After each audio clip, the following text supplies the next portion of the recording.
Bonjour, je suis François-Xavier Albouy de la chaire TDTE et pour ce premier focus sur l'intergénérationnel à l'épreuve du choc sanitaire, nous avons le plaisir d'accueillir Madame la ministre Sophie Cluzel, qui est secrétaire d'État auprès du Premier ministre, chargée des personnes handicapées et qui, à ce titre, a beaucoup de choses à nous témoigner sur la situation des personnes vulnérables et l'isolement pendant la crise sanitaire. Madame la ministre, encore merci d'être avec nous et nous vous écoutons.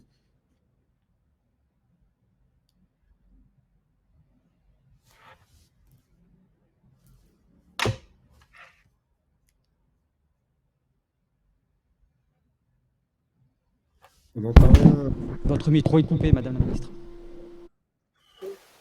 Bonjour à toutes et à tous. Écoutez, je suis un peu perplexe parce que je ne sais pas à qui je m'adresse. Je n'ai que moi-même en face de moi. Mais ce n'est pas grave. Je sais que vous êtes très nombreux et que cette première table ronde, c'est la première d'une journée d'échange extrêmement riche et fructueuse autour de cette question majeure des relations entre les générations. Ce sujet de l'intergénérationnel qui confronte selon les perspectives et les âges a été traité de longue date par la chaire transition démographique, transition économique. Et je tiens bien sûr à saluer Jean-Hervé Lorenzi, le titulaire de cette chaire, qui nous permet ces échanges et qui va nous permettre d'éclairer aussi la décision publique. Dans le contexte de la crise sanitaire, elle se pose avec une acuité nouvelle. La crise associée à la période de confinement nous a fait vivre une situation sans précédent. Sans précédent pour toutes les générations, mais de manière extrêmement différente. Les plus de 75 ans ont malheureusement représenté plus de 2/3 des victimes du Covid-19, mais les plus jeunes ont vu le déroulement de leurs études bouleversé. Et dans le même temps, les problématiques liées à l'emploi ont été accentuées pour toutes les personnes en âge de travailler.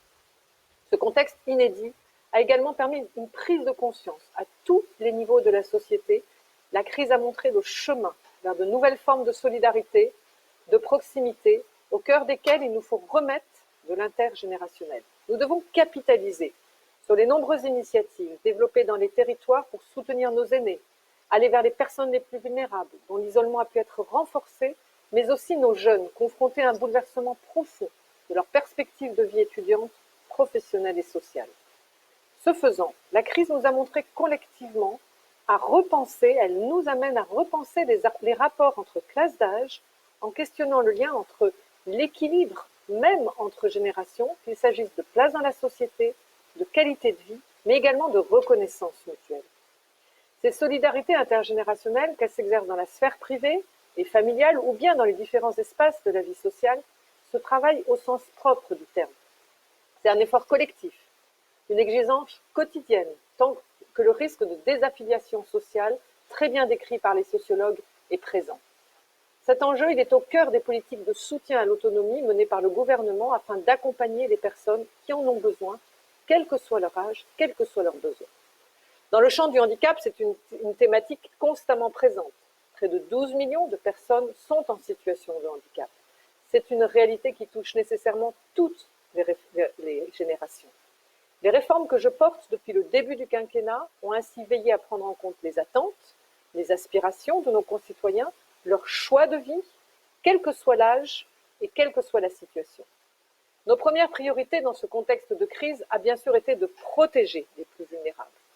Placés dans une situation de tension, d'inquiétude, parfois de très profond désarroi, notamment durant la première vague pour l'ensemble des familles. Je vous rappelle que tout était fermé. Pour cela, dès le 2 avril, les restrictions mises en œuvre pour freiner la circulation du virus ont été systématiquement adaptées aux besoins particuliers des personnes en situation de handicap. On a dérogé sur les déplacements, sur le port du masque ou pour accéder à des équipements sportifs si indispensables. Aux côtés de l'ensemble du gouvernement, nous nous sommes pleinement mobilisés afin de permettre la continuité pédagogique des soins, des accompagnants pour tous. Et en même temps, on a ouvert l'ensemble des établissements et services médico-sociaux à la fin du premier confinement. Il en allait de réduire les pertes d'acquis. C'était capital. Nous avons veillé à prioriser les personnes en situation de handicap les plus vulnérables, quel que soit leur âge, dans le cadre de la campagne de vaccination, notamment les personnes atteintes de trisomie 21 et l'ensemble des résidents des établissements d'hébergement pour personnes adultes handicapées.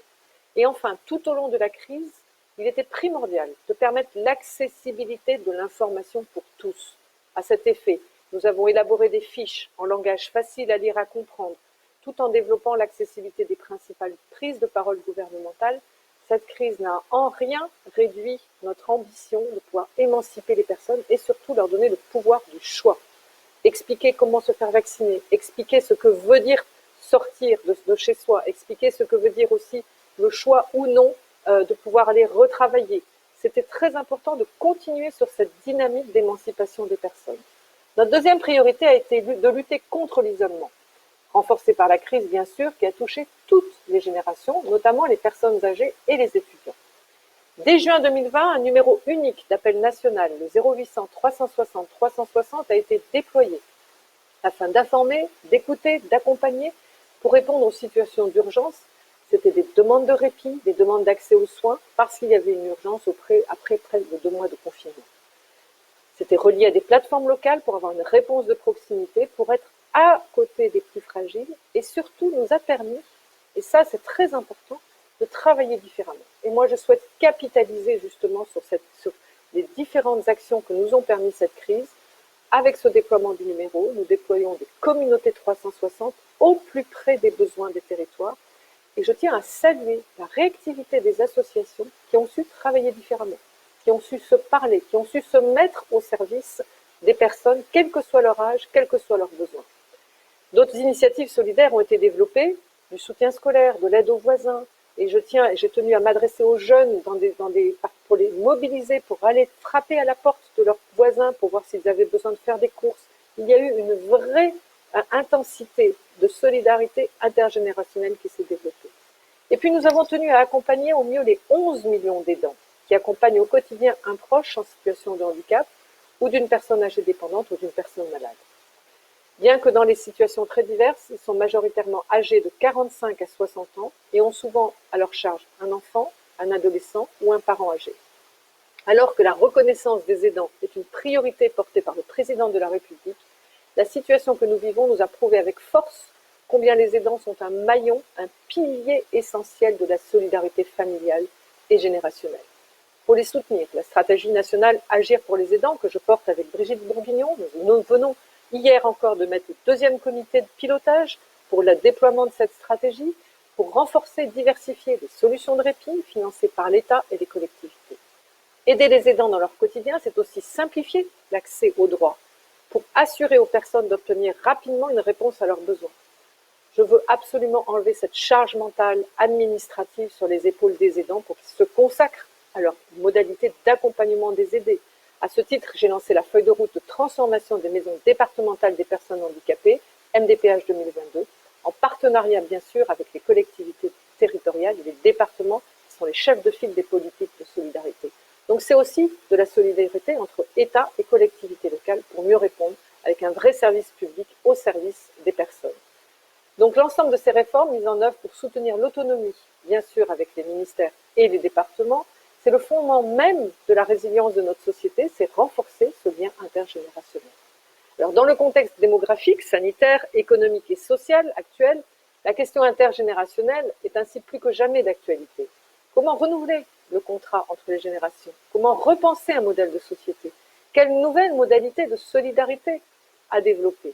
Tous ces enjeux sont enfin à l'origine de la création de la 5e branche autonomie, dont l'ambition est de permettre l'autonomie dans tous les âges de la vie, en créant les synergies nécessaires à la prise en charge des personnes relevant à la fois des problématiques du handicap et de l'âge. Cette branche, elle a pour objectif de financer des solutions très concrètes pour les personnes, à l'image du développement de l'habitat inclusif, une nouvelle solution de logement adaptée au projet d'autonomie des personnes lorsque la vie chez soi comme avant n'est pas possible, parce que trop isolée, trop solitaire, et que la vie collective en établissement n'est pas souhaitée. Il s'agit de petits ensembles de logements indépendants caractérisés par la volonté de ses habitants de vivre ensemble, qui allient les espaces individuels et partagés dans un environnement adapté et sécurisé et inséré dans la vie locale, de quartier, avec une aide à la vie partagée qui permet de financer un accompagnement pérenne au vivre ensemble. Une colocation totalement intergénérationnelle. Et là, nous sommes vraiment dans une transformation de ce vivre ensemble en cœur de ville, en cœur de village, en cœur de ville. Dans le même esprit, nous facilitons aussi l'accès aux aides techniques, tout simplement pour permettre à ceux qui en nécessitent d'exercer leur pouvoir d'agir et d'améliorer leur qualité de vie. Le soutien à l'autonomie a pour finalité essentielle d'être au rendez-vous de la promesse d'émancipation sociale au bénéfice des plus vulnérables. Cette émancipation, elle se joue collectivement. Elle n'est pas seulement la capacité de la personne à relever ses propres défis. Il nous faut dépasser la logique de frontières entre générations, sortir des politiques en silo, et les parlementaires présents le savent bien, comme c'est si important, et puis se recentrer sur les attentes, les aspirations et les besoins des personnes, quel que soit leur âge. La crise en a rappelé la nécessité, mais représente aussi une opportunité nouvelle pour accélérer ce changement et développer des solutions nouvelles. Je suis persuadée que cette table ronde aura à cœur de répondre à ces différents enjeux qui dépassent largement le champ du handicap, mais nous engage tous afin de construire cette société inclusive, cette société du vivre ensemble que nous appelons collectivement de nos vœux. Merci à toutes et à tous et très bonne réflexion autour de ce magnifique défi. Merci beaucoup, et on peut dire que vous avez vraiment posé les termes du débat dans toutes leurs dimensions, et nous allons maintenant demander à Anne-Lise Moret, qui est une chargée de recherche à la chaire TDTE, de témoigner des questionnements finalement de la jeune génération et des jeunes économistes autour de cette question du choc sanitaire et de l'épreuve de l'intergénérationnel et à l'épreuve du choc sanitaire.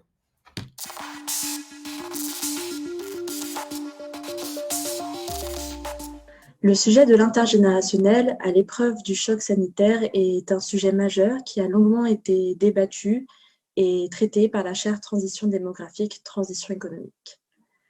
L'originalité des tables rondes de cette conférence, c'est de s'intéresser à l'intergénérationnel et de ne pas vouloir isoler une génération par rapport à une autre. C'est en tant que chargée de recherche de la chaire TDTE que j'aimerais vous proposer des éléments de diagnostic qui vont nous permettre de lancer le débat aujourd'hui. Et ces éléments sont de trois natures. Le premier, qui nous semble aussi le plus important, c'est que la crise sanitaire a impacté de manière différente, mais de manière tout aussi inégalitaire, les générations. D'un côté, nous avons les générations plus âgées qui connaissent déjà des fragilités croissantes tout au long de leur vie, et la crise sanitaire est venue amplifier les risques auxquels elles étaient confrontées. D'un autre côté, nous avons les générations plus jeunes qui ont souffert des mesures de confinement successifs. En effet, les confinements ont un impact concret sur leur vie, leurs apprentissages, le déroulement de leurs études, ont rendu difficile la recherche d'emploi et quasiment impossible la création d'un réseau social ou même professionnel. Le deuxième point est le suivant.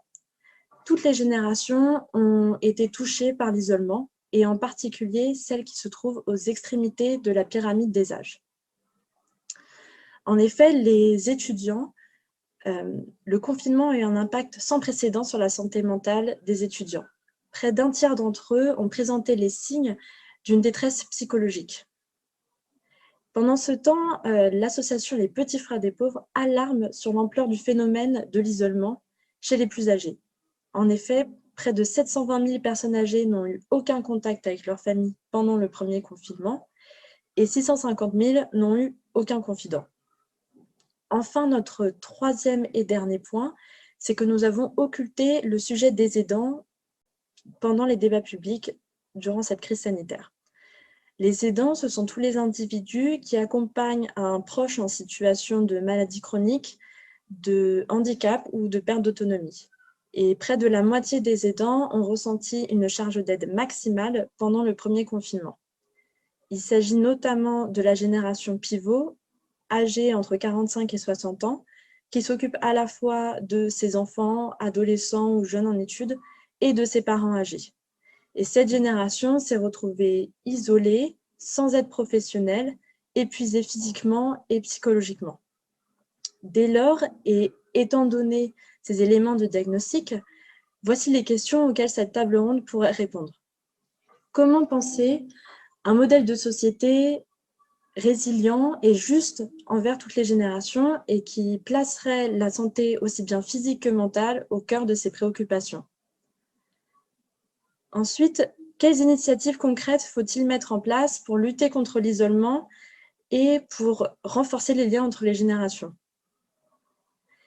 Comment soutenir les 11 millions d'aidants qui ont encore une fois été les grands oubliés de la crise sanitaire? Et enfin, que nous apprend cette crise des maux qui existent déjà dans nos sociétés?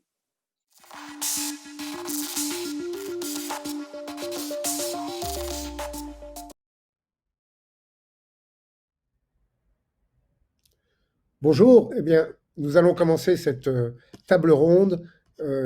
Donc, je vous présente par cette table ronde à l'épreuve du choc sanitaire par une intervention de Nathalie Lévy, qui a écrit ce livre absolument formidable, que je vous recommande tout particulièrement. Et vous allez voir comment il résonne avec les questions posées non seulement par Madame la ministre, mais aussi par Adeline Moret. Nathalie, c'est à vous. Oui, merci beaucoup de m'accueillir. Je suis très flattée. Écoutez, effectivement, j'ai écrit ce livre parce que c'est ma propre histoire. Donc, il n'y a rien inventé là-dedans. J'ai une histoire avec ma grand-mère de 99 ans, Rosine, qui vit à son domicile, chez qui je suis normalement le matin à cette heure-ci. J'ai eu le droit à une petite dérogation ce matin pour pouvoir dialoguer avec vous.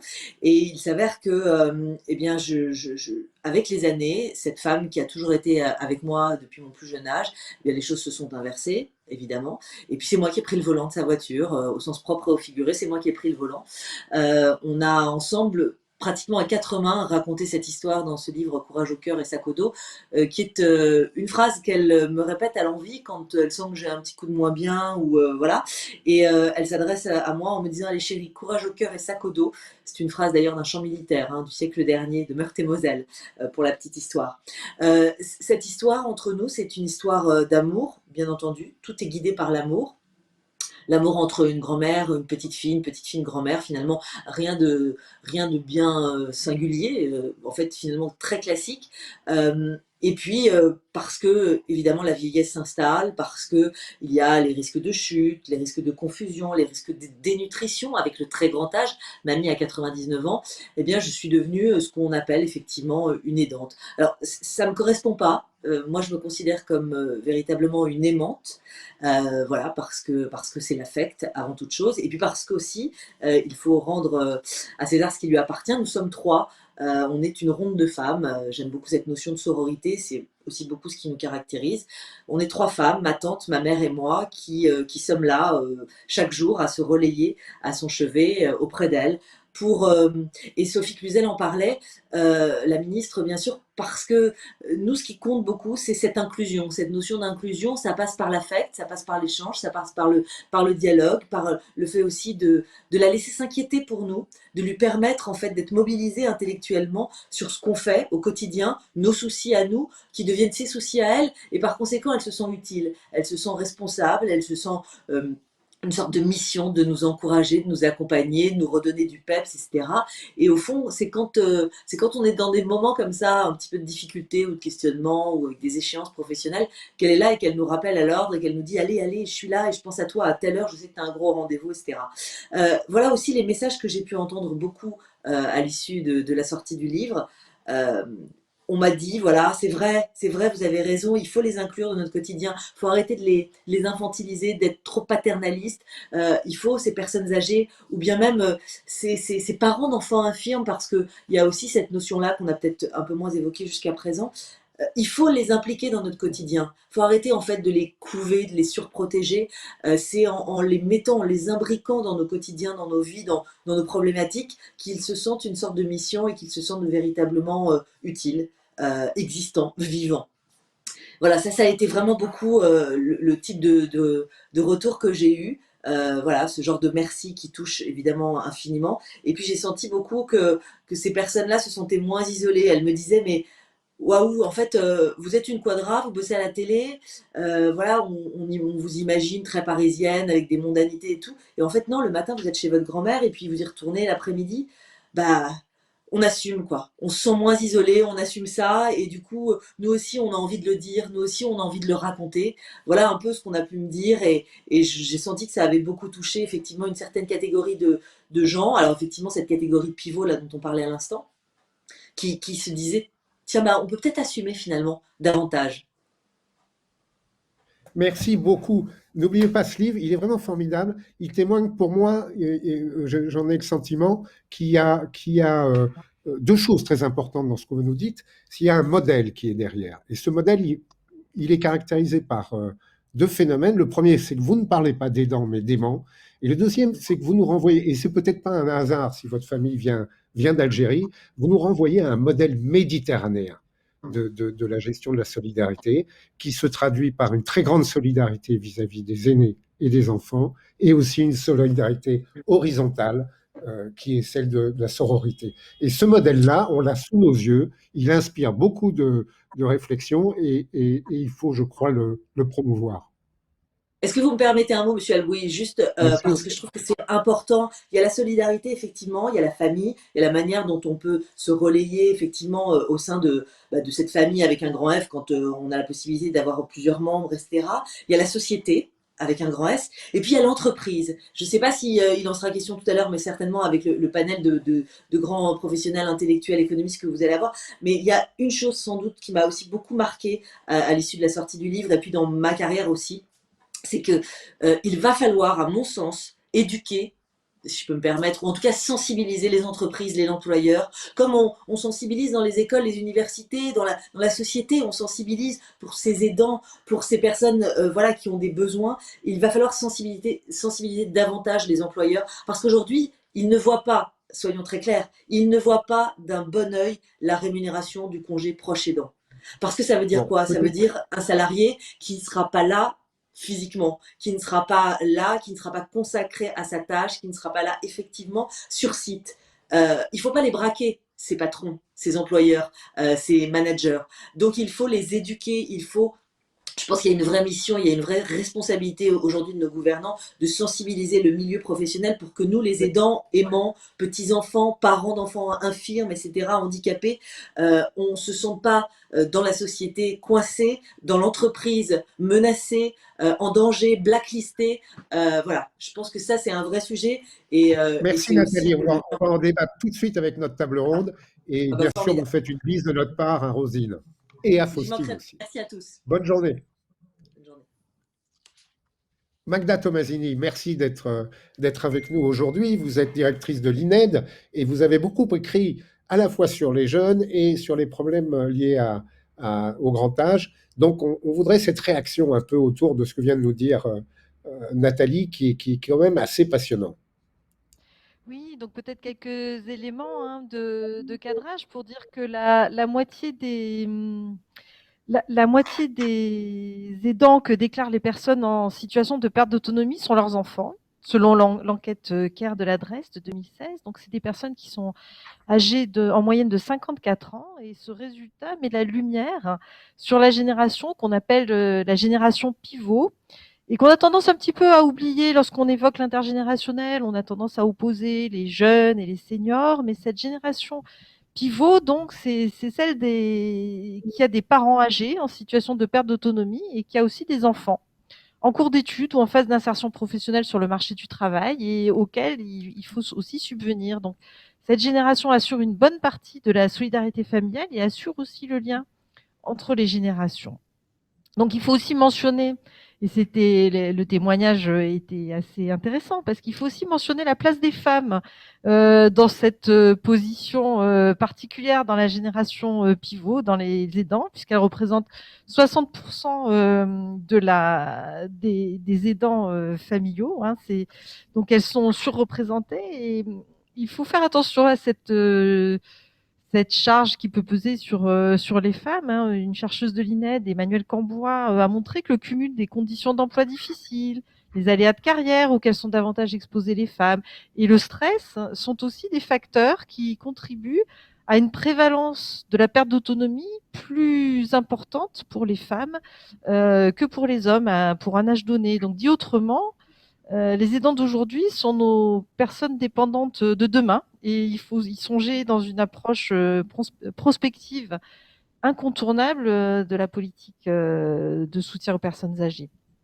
Donc la charge de cette génération pivot, elle s'est accrue avec l'allongement de la durée des études, dont on peut se féliciter, hein, et une participation au financement des études. Donc on a beaucoup évoqué les difficultés des étudiants pendant la pandémie à trouver un job pour financer leurs études, ceux dont les parents sont de conditions modestes ont eu à affronter une forte dégradation de leurs conditions de vie. Donc, je voudrais juste rappeler les résultats de l'enquête nationale sur les ressources des jeunes, qui montraient que les enfants de cadre reçoivent une aide de leurs parents 2,5 fois, 2,5 fois plus élevée que les enfants d'ouvriers. Donc, la pandémie a accru les inégalités entre les jeunes, notamment les étudiants. Les étudiants issus de familles modestes ont vu leur situation déjà défavorable du fait de l'aide des parents s'aggraver encore du fait des difficultés à trouver des jobs d'étudiants pendant leurs études.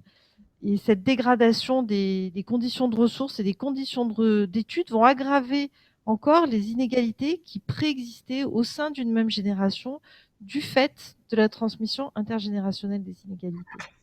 Magda, merci beaucoup. Et alors, cette observation que vous faites avec la précision de l'INED, Gaspard G, qui est un YouTuber bien connu, qui a été le premier à l'identifier et à en témoigner du désarroi de la jeunesse. Gaspard G, à vous, on va peut-être réduire un peu les interventions parce qu'on n'a pas de notre faute, mais pris un peu de retard. Merci d'être là, en tout cas. Ça marche. Bah, merci à vous de m'inviter. Moi, de mon côté, j'ai 23 ans en effet, et puis j'ai été étudiant pendant un an en cours à distance. Et je suis intervenu, comme vous venez de le dire, sur la situation des étudiants pendant la crise. Et moi, mon rôle en tant que youtubeur, c'était pas de prendre la place de syndicats étudiants qui ont fait un travail formidable depuis le début de la crise, mais l'idée, c'était davantage, en effet, d'utiliser les réseaux sociaux pour alerter l'alerte urgente de la précarité, comme l'a si bien rappelé Mme Tomassini juste avant, pour certains, mais aussi de la détresse mentale due à l'isolement pour tous.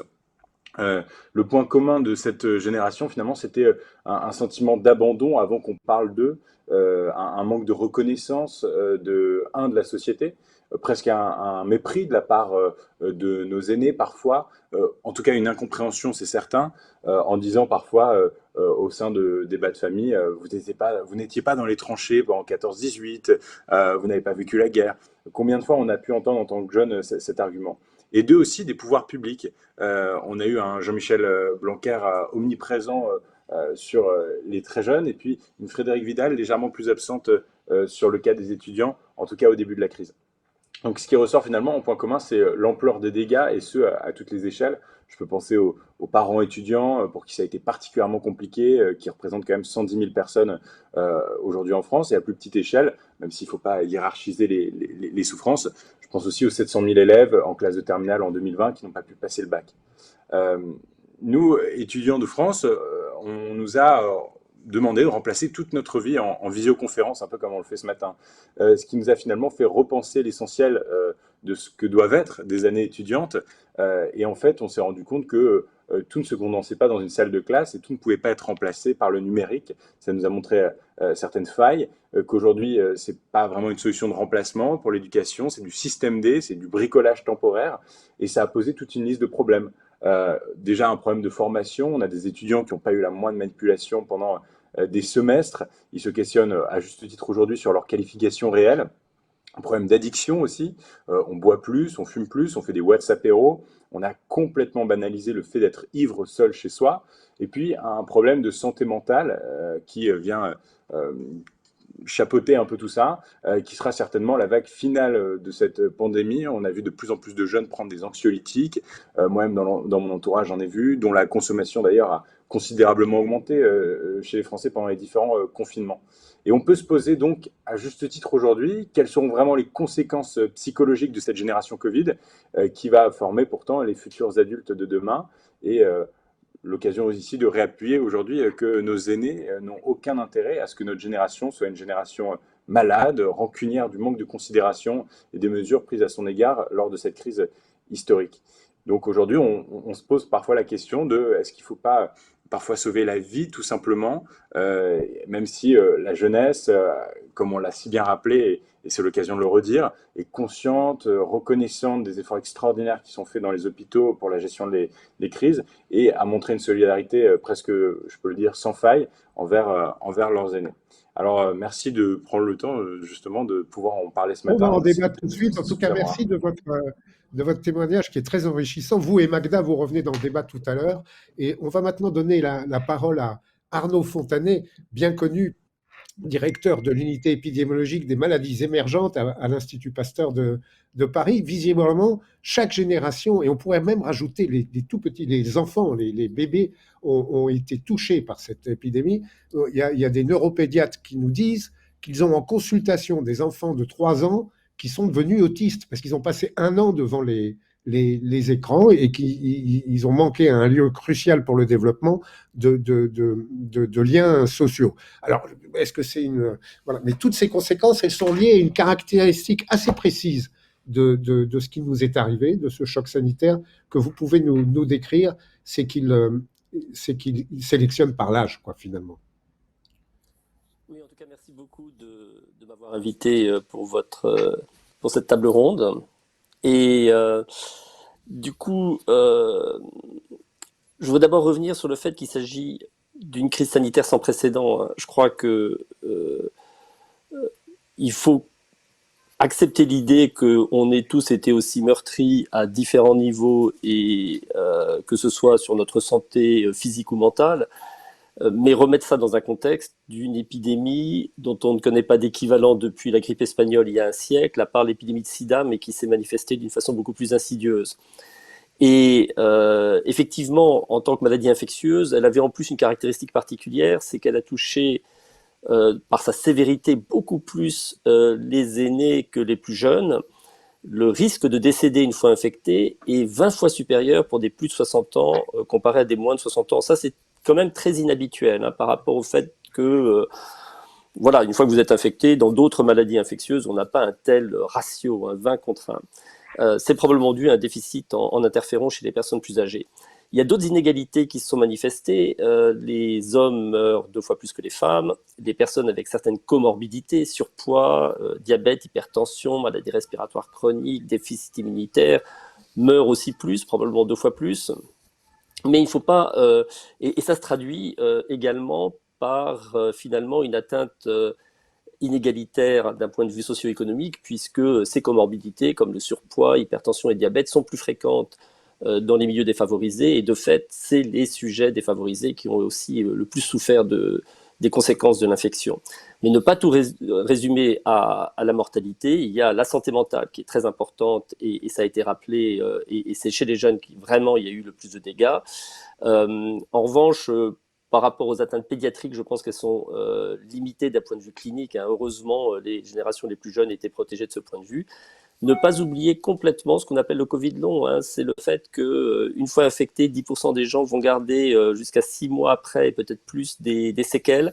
Ça a été sous-estimé, ça touche tous les âges et toutes les formes cliniques de la maladie. Alors l'autre élément important, évidemment, c'est qu'on est devant une maladie infectieuse, c'est-à-dire une maladie transmissible, et que du coup, on est tous concernés. Ce que je crois, il a été difficile de comprendre, et c'est tout à fait naturel, c'est qu'à l'été dernier, en juillet, une personne qui s'infectait allait créer une chaîne de transmission. Et cette chaîne de transmission, avec le nombre de reproductions de 1,3 qu'on avait l'été dernier, allait faire que 3 mois plus tard, on allait avoir 170 personnes qui étaient infectées, 5 hospitalisations et un décès. Donc vous voyez, dans la suite de votre infection début juillet, il y avait 3 mois plus tard un décès.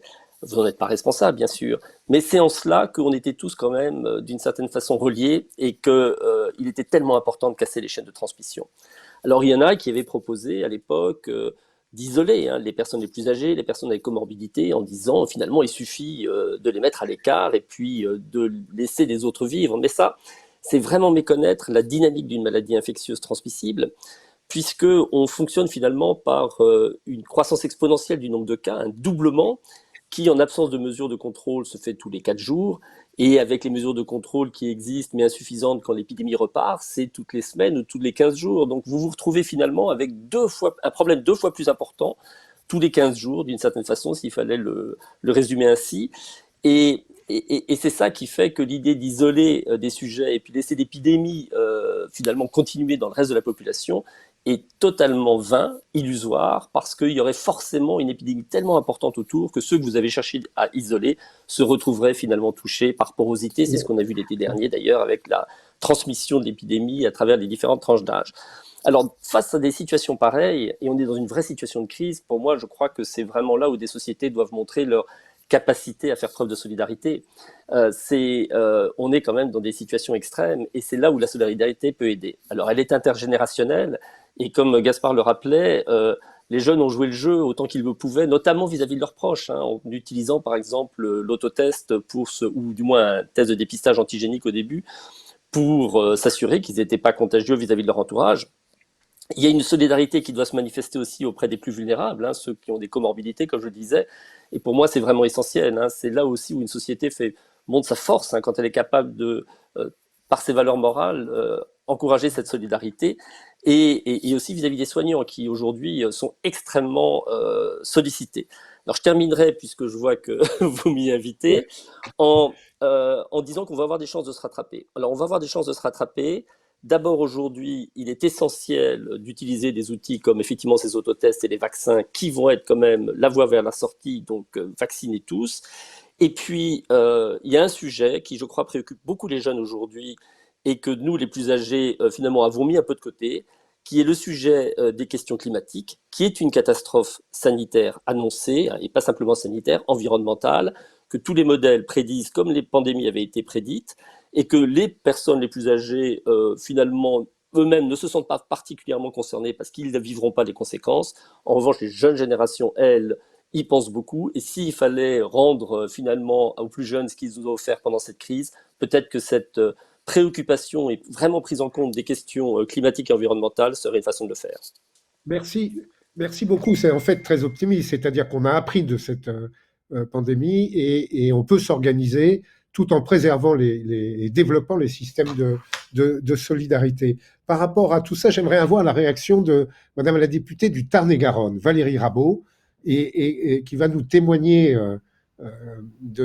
réagir un peu à tous ces témoignages. Avant que nous lancions le débat, je rappelle au public qu'il peut poser des questions par SMS. Il y a un numéro de téléphone qui défile. Vous envoyez votre question par SMS et nous les poserons à nos interlocuteurs.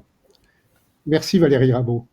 Merci à vous, merci pour votre invitation qui en fait est dans le fond le vrai sujet politique, c'est comment on fait vivre toutes les générations dans un pays et comment on arrête dans le fond ces distinctions. Et je trouve que depuis le début de la crise, on est intervenu par classe d'âge, c'est-à-dire on a dit, comme ça vient d'être rappelé, qu'il y avait 20 fois une mortalité plus élevée pour les plus âgés. On a continué avec le vaccin en disant, vous avez plus de 75 ans, vous pouvez vous faire vacciner, puis vous avez plus de 55, puis vous avez plus de 50, etc., etc. Et donc, dans le fond, on a recréé des strates dans la société et des strates par l'âge. Et ça, c'est terrible, parce que dans le fond, la vie est un fil continu. Et là, on a mis des barrières entre ceux qui ont plus de 75, ceux qui ont plus de 60, ceux qui ont plus de, etc., etc., etc.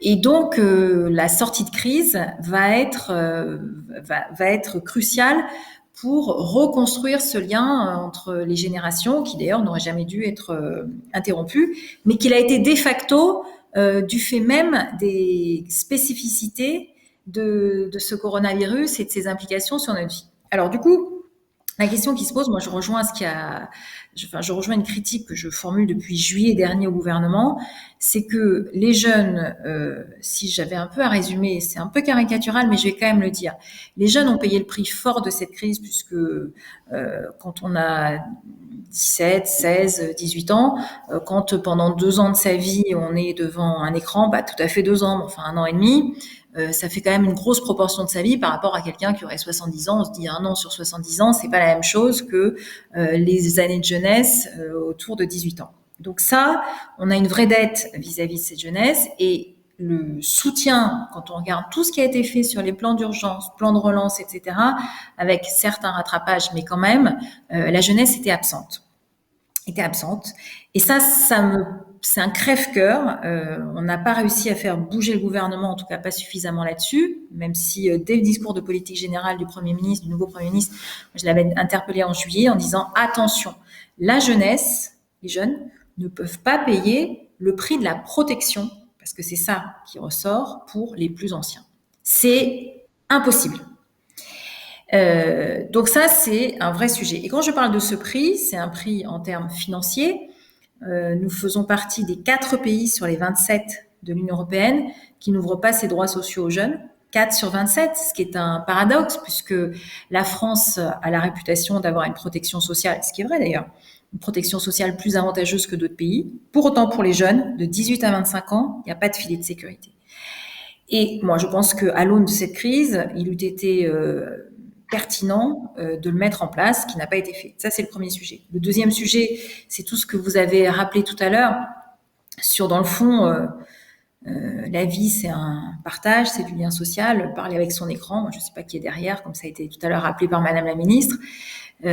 Cette absence de lien est extrêmement problématique. Donc là aussi, nous avions formulé un certain nombre de propositions, mais ça, c'est le deuxième volet qu'il est indispensable de prendre en compte. Et le troisième volet, c'est le volet du savoir. Parce que entrer dans la vie d'adulte avec des difficultés comment dire, à avoir acquis ce savoir du fait de la crise, c'est à mon avis problématique. Alors des efforts ont été faits, je suis d'accord, on a des visios, mais c'est pas du tout pareil.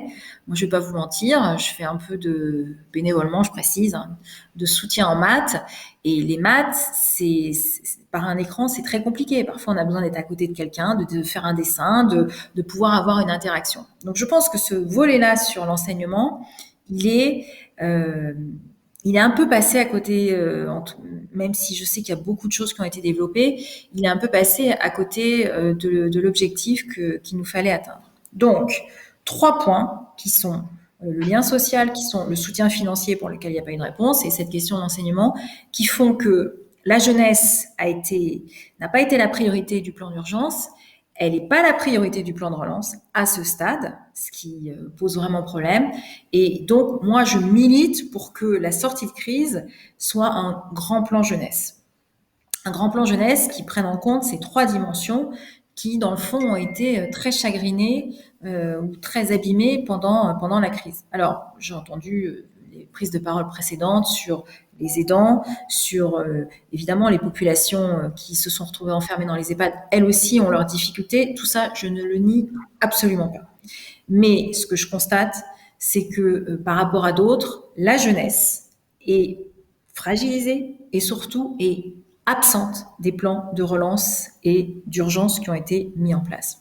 Alors j'ai bien aimé le fait en disant de se dire peut-être que pour créer un élan, la transition écologique, puisque c'est un vrai sujet chez les jeunes, ils ont raison, puisque de toute façon, c'est eux qui vont vivre dans le monde d'après que nous aurons quitté et que nous aurons abîmé. Cette transition écologique, elle peut susciter un élan parce que dans le fond, chacun dans sa vie peut faire quelque chose, mais surtout, on peut arriver à dresser un horizon.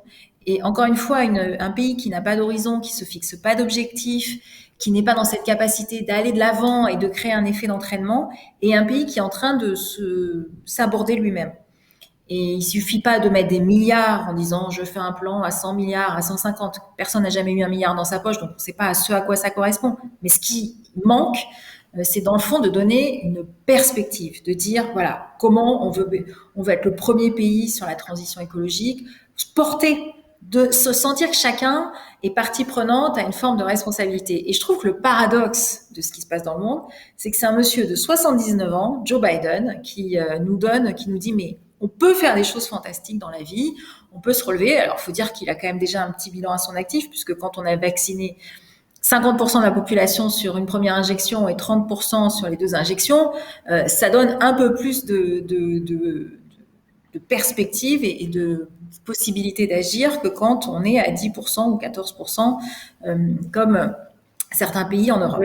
Voilà pour ce Merci beaucoup Valérie Rabault, ça nous permet d'essayer. Merci. Et ça nous permet évidemment de lancer le débat. Finalement, chacune des générations a besoin d'efforts de solidarité. Donc, c'est très important d'articuler ces efforts de solidarité et bien entendu de mettre peut-être la génération des jeunes qui doit faire la relance. Ce n'est pas les gens de mon âge qui vont faire la relance, bien évidemment. Et de considérer que l'investissement sur les jeunes, c'est vraiment la seule chose. Alors, comment on fait? C'est peut-être une question que je vais poser à Magda. Et puis, nous allons après prendre une question SMS et ce qui concerne peut-être aussi Magda, quelles sont les mesures d'urgence à prendre pour améliorer les conditions des aidants, sur lesquelles la chaire a fait des propositions nombreuses qui seront détaillées dans le cours de la journée.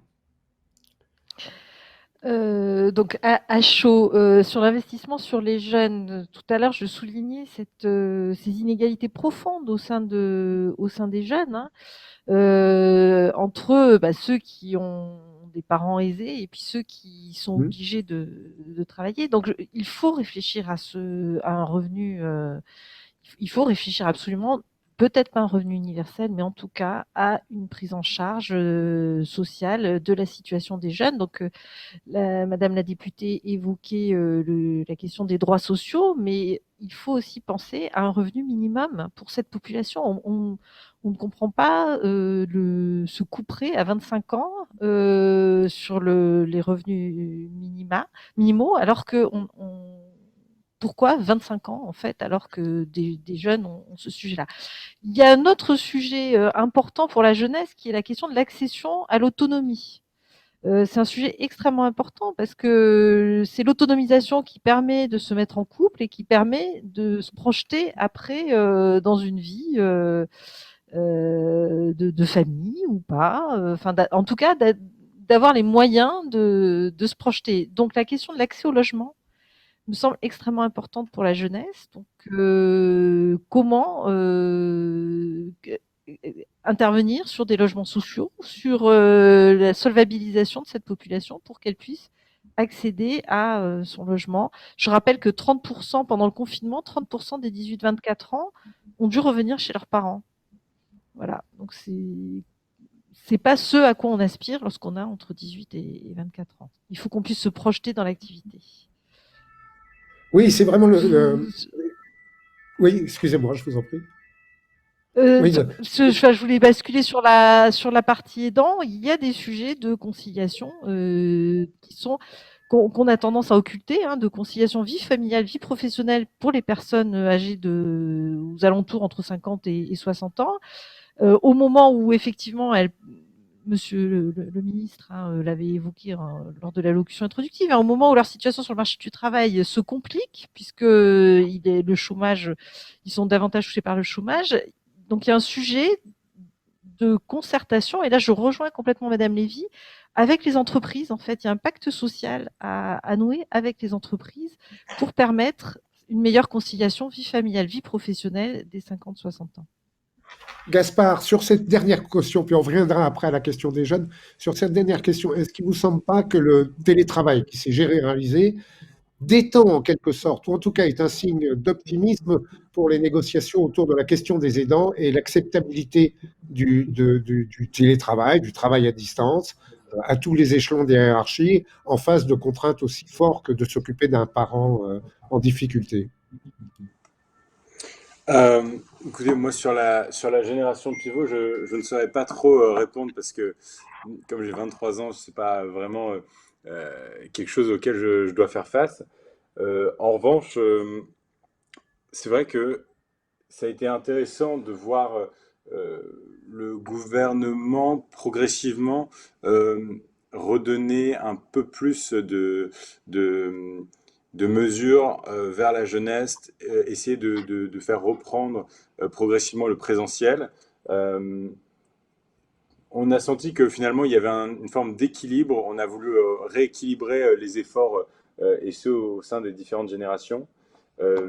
J'ai trouvé très intéressant ce qu'a dit Madame Tomassini, parce que c'est vrai que sur la question de revenir également chez soi, la perte d'autonomie des jeunes, aussi on peut se poser la question à quel moment est-ce que cette jeunesse finalement qui a vécu cette crise extraordinaire ne va pas-elle la jeunesse ne va-t-elle pas durer plus longtemps? Est-ce que les expériences de jeunesse finalement ne seront que reportées dans le futur? Je ne sais pas. Après, c'est des questions plus démographiques, mais... C'est intéressant. Arnaud Fontanet, comment vous réagissez à cette question sur comment on fait rentrer les jeunes dans la carrière, comme on dit? Vous savez, il y a un exemple qu'on connaît très bien à la chaire TDTE, qu'on a beaucoup regardé, c'est celui du Japon des années 90, où il n'y a pas eu de crise sanitaire, mais il y a eu une crise économique très forte et un vieillissement soudain aussi très très fort. Et la résultante, c'est que les jeunes ont disparu. Ils ont disparu, ils ne sont pas rentrés dans le travail, ils ne sont pas mariés, exactement ce que nous dit Magda. Et finalement, il n'y a pas de guerre des générations. La génération des jeunes, en cas de problème et de vieillissement, elle s'en va. Soit elle va à l'étranger, soit elle reste indéfiniment dans une adolescence prolongée. Bon, alors, je suis pas vraiment compétent pour répondre à ces questions, je vais juste vous donner mon sentiment. Moi, d'abord, on est sur une crise planétaire, hein, donc il n'y a pas d'opportunité d'aller voir un meilleur ailleurs, en dehors de quelques pays qui ont géré la crise très différemment et qui bénéficiaient de situations particulières, comme des pays insulaires, etc. Mais bon, je suis quand même raisonnablement optimiste à partir de la rentrée, hein. Je crois que si on arrive à vacciner beaucoup, on reviendra vers quelque chose de beaucoup plus normal à la rentrée prochaine. Je pense que les universités sont un vrai sujet sur lequel il faut encore plus insister, hein, par rapport à la possibilité de retourner à l'université dès maintenant, avec un système hybride, mais je crois que les conditions existent aujourd'hui pour permettre une reprise des cours beaucoup plus facilement peut-être que dans d'autres endroits, et là-dessus il y a des propositions à faire avec les autotests notamment, etc. Et il faut vraiment insister parce que il y a une appétence maintenant de cette génération à pouvoir retourner en cours et rattraper le temps perdu. Et si j'avais un message optimiste, mais là c'est ma naïveté qui parle, hein, mais je crois que quand on va sortir d'une telle crise, on aura peut-être tellement compris à quel point nous manquaient ces rapports sociaux, la richesse que ça représente dans notre vie, etc., que j'ai l'espoir qu'on vive une période où voilà, on reprend goût à des choses qu'on considérait comme acquises et qui finalement non, sont pas aussi simples que ça, et on attache une vraie valeur aux liens entre personnes, et puis aussi à l'éducation, à ce qu'elle nous apporte, etc. Parce qu'on a vu ce que ça représentait quand on en était privé. Alors c'est peut-être très naïf, hein, ce que je raconte, et je suis désolé si je suis complètement décalé par rapport à ce que des gens de la génération de Gaspard peuvent penser, mais j'ai quand même cet espoir, d'abord, que les choses aillent beaucoup mieux à partir de l'automne, hein, je crois quand même qu'on y va, et puis deux, que on réapprenne et on se réapproprie ces choses dont on a été privé et qui nous ont tellement manqué. Merci. Il y a plusieurs réactions intéressantes autour de ça. Il y a cette idée, il y a une chose qui nous a frappé aussi. Il y a tout d'abord, excusez-moi, il y a tout d'abord le fait qu'un des axes de travaux de la chaire TDTE, c'est en quelque sorte de former, de préparer la génération charnière à une retraite active dans le bénévolat, et on verra dans le suite de la journée comment ça s'articule et quelles sont les raisons pour le faire, et en quoi les universités sont un pôle essentiel pour finalement c'est des questions de formation à tous les âges de la vie et de liens intergénérationnels entre les aînés et les jeunes. Comment vous réagissez, Valérie Rabault, à ces différentes questions? Puis après, on va peut-être donner la parole à la salle pour des questions et interagir avec la salle. Alors, moi aussi, je suis un peu... donc, je voulais juste repréciser sur le soutien financier aux jeunes que nous avions proposé un minimum jeunesse comme il existe un minimum vieillesse dans notre pays, c'est-à-dire avoir les deux facettes dans la société. Et donc, je maintiens qu'il est indispensable que cette question-là, j'imagine qu'elle sera mise au débat lors du débat présidentiel, en tout cas, moi, je le souhaite, que le minimum jeunesse soit créé dans notre pays. Voilà, c'est quelque chose de très simple, qu'il y ait vraiment un filet de sécurité qui existe. Bon, financièrement, ça représente, je ne vais pas vous mentir, un peu d'argent, mais ça me paraît indispensable. Sur le fait que moi, je pense un peu, comme ce que vient de dire le professeur Fontanier, que la sortie de crise, ça sera de se dire, dans le fond, on a manqué tellement de choses pendant 2 ans qu'on va retrouver le goût, j'espère, d'inventer ou de créer du nouveau. Mais ça se décrète pas comme ça. Ça va pas. Je suis aussi presque, peut-être c'est de la naïveté, hein, mais je maintiens que on a cette capacité de créer et que ça doit être le moment d'avoir une vraie réflexion sur toute notre société, toutes ses composantes, sur tous ses âges, mais avec un vrai objectif. Alors, je reviens sur ce que je disais, pour rebondir sur ce que je disais tout à l'heure sur cette question de la transition énergétique, écologique, qui remplit beaucoup de journaux, mais qui doit être un point d'ancrage qui permet d'avancer. Parce que si on ne se fixe pas d'objectif, d'autres partiront. On voit bien avec d'autres pays qui ont passé la 5e, quand nous, on en est encore à la 2e.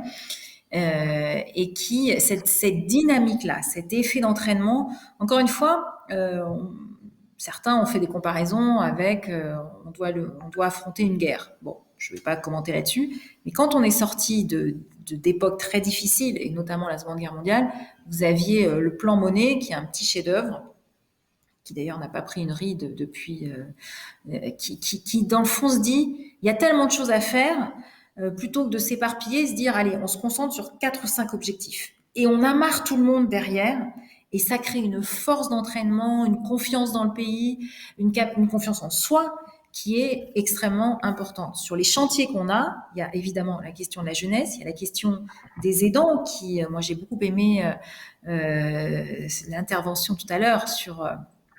D'ailleurs, j'aime pas tellement le mot aidant. Enfin, je sais pas trop ce que ça veut dire, mais bon, j'en ai pas trouvé de meilleur, donc on va dire aidant parce que. Nathalie Lévy dit aimant, c'est pas mal. Mais elle a raison, elle a raison. Ben oui.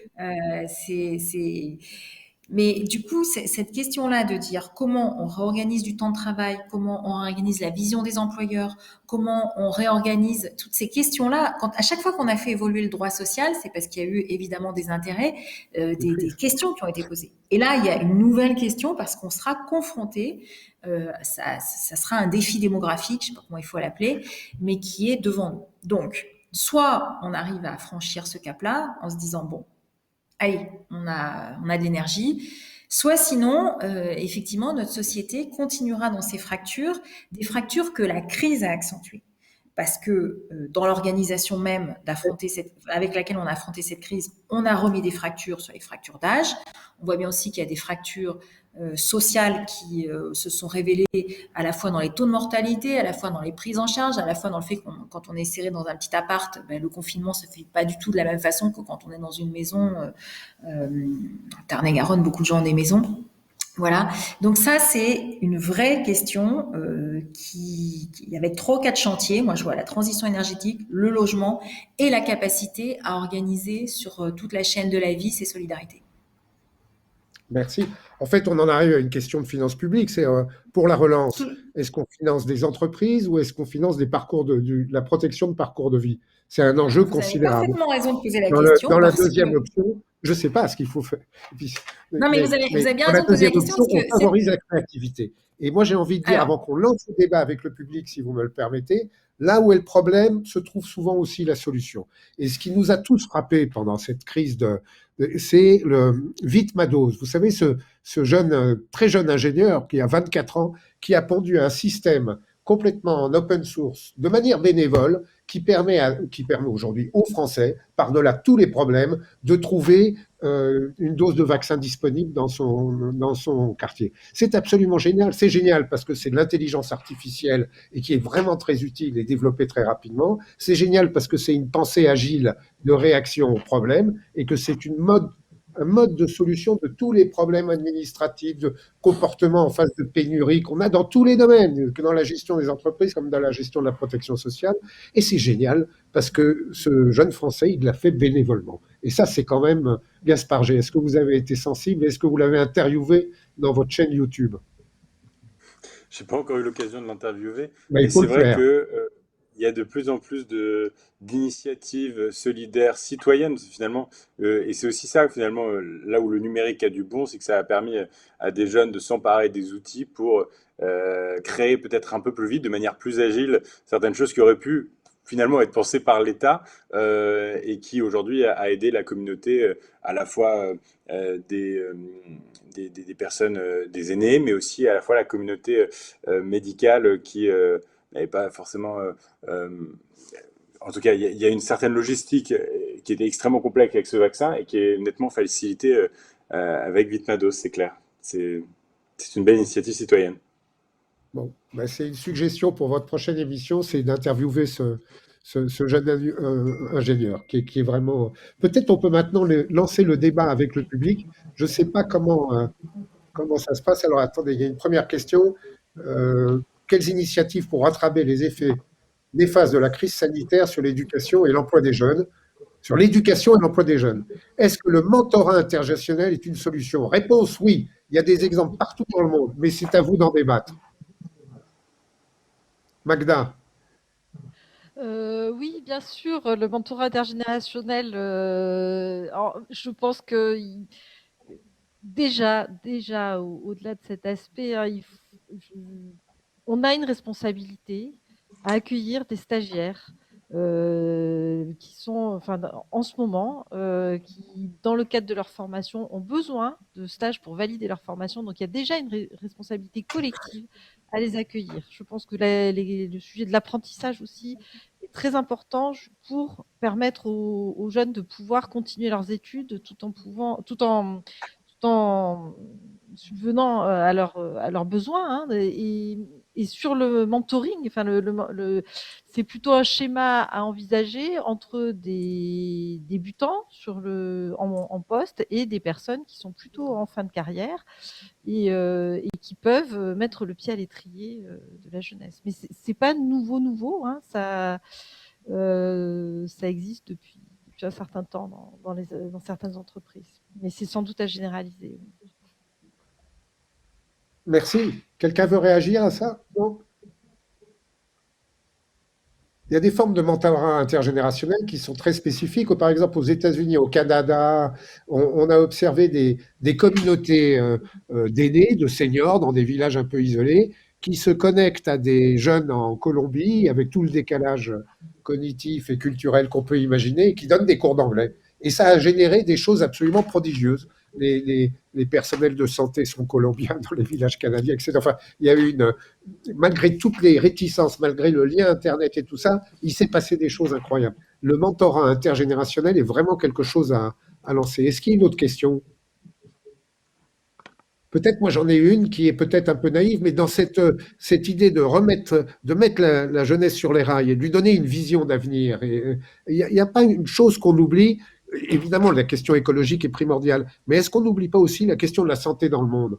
Quand on voit qu'il y a eu 2 millions de morts du Covid et que tous les ans, de manière sempiternelle, il y a 2 500 000 enfants de moins de 5 ans qui meurent de ne pas avoir un verre d'eau, pour caricaturer en Afrique, est-ce qu'on n'a pas, à l'heure des grandes pandémies virales qui se développent très rapidement, qui mutent dans tous les sens et qui vont évidemment participer de nos peurs dans les années qui viennent, et Dieu sait si on en a des peurs et qu'on est gouverné par la peur, est-ce qu'il n'y a pas un truc particulier que la France pourrait lancer d'initiative autour de la santé dans le monde?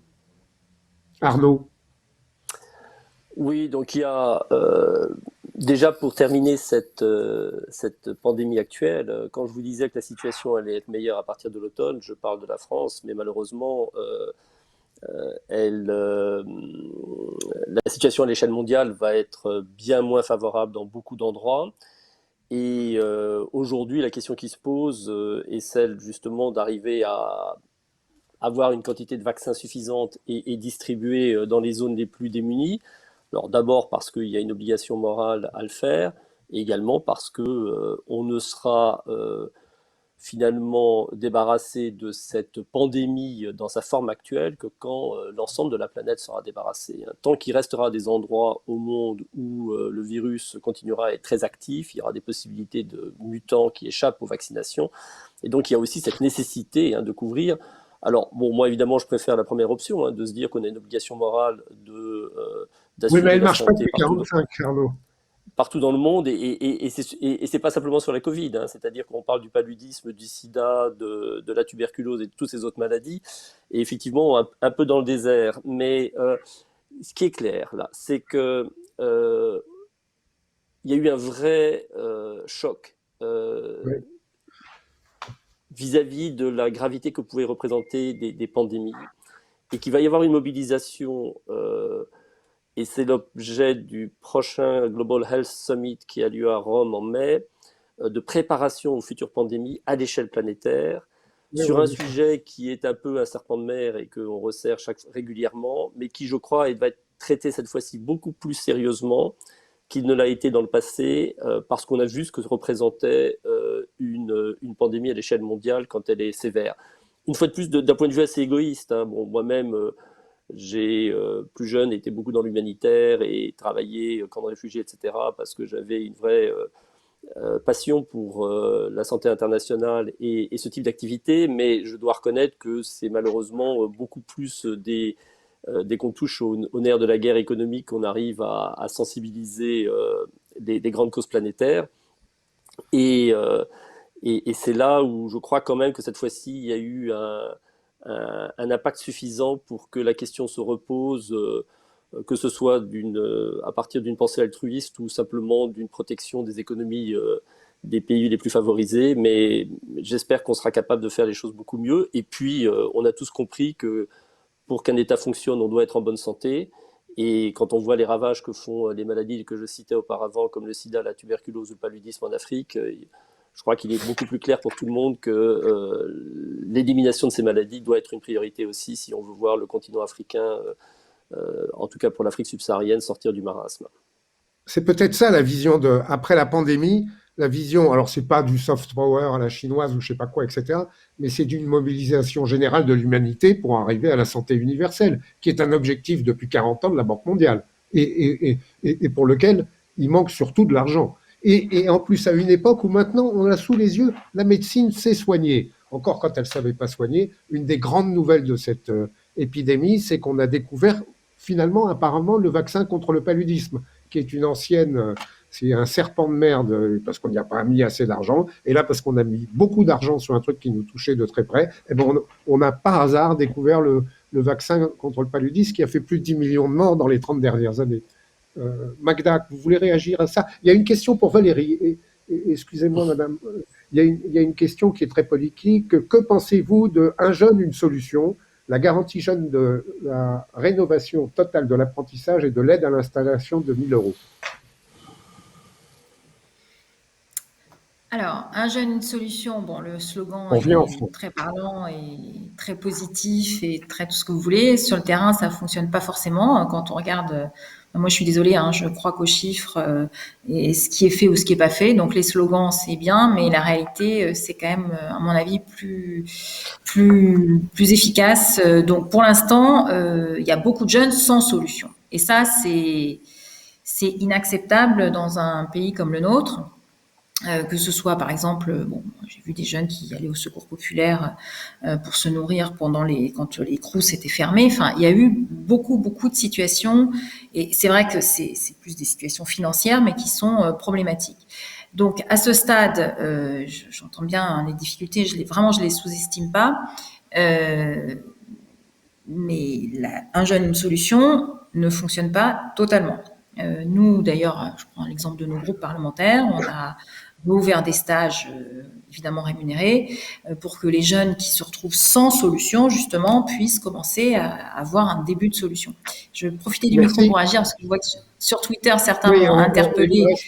30 secondes. Oui, non, mais je vais juste dire un petit mot que, justement, je ne suis pas là pour affronter les générations, c'est pas ce que j'ai dit. Je dis juste qu'il y a des jeunes, notamment ceux qui ont été qui ont été privés de sortie, de tout ce que vous voulez, et qui se sont retrouvés vraiment sans solution, et que là-dessus nous avons une responsabilité.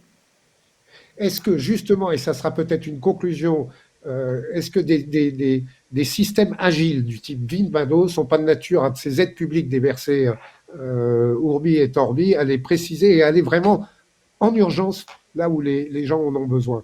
Et c'est peut-être un des deux enseignements qu'on aura, 3 enseignements qu'on aura appris de cette table ronde: l'importance de soutenir les solidarités personnelles, l'importance de faire attention à la protection et les parcours de vie de chaque génération en fonction de ses talents et de ce qu'elles veulent apporter à l'économie, et peut-être une orientation plus favorable à une forme de solidarité active et pas naïve, très intéressée pour la défense de la santé universelle, qui est un vieux thème de l'ONU, dont Biden s'est saisi avec l'histoire des brevets sur les vaccins, et qu'il faut peut-être y mettre tous les talents français à la fois en médecine, mais aussi en système de protection sociale, parce qu'on s'accordera tous, je le crois, à dire que finalement, il y a plein de défauts partout, etc. Mais on est un pays quand même qui a super bien réagi, avec plein de difficultés, etc. On aurait pu mieux faire, mais on est quand même dans un des pays qui est un modèle avec des défauts, mais qu'il faut préserver. Je vous remercie à tous et Gaspard G, bienvenue dans la vie active de débatteurs et d'experts. Merci beaucoup. Au revoir.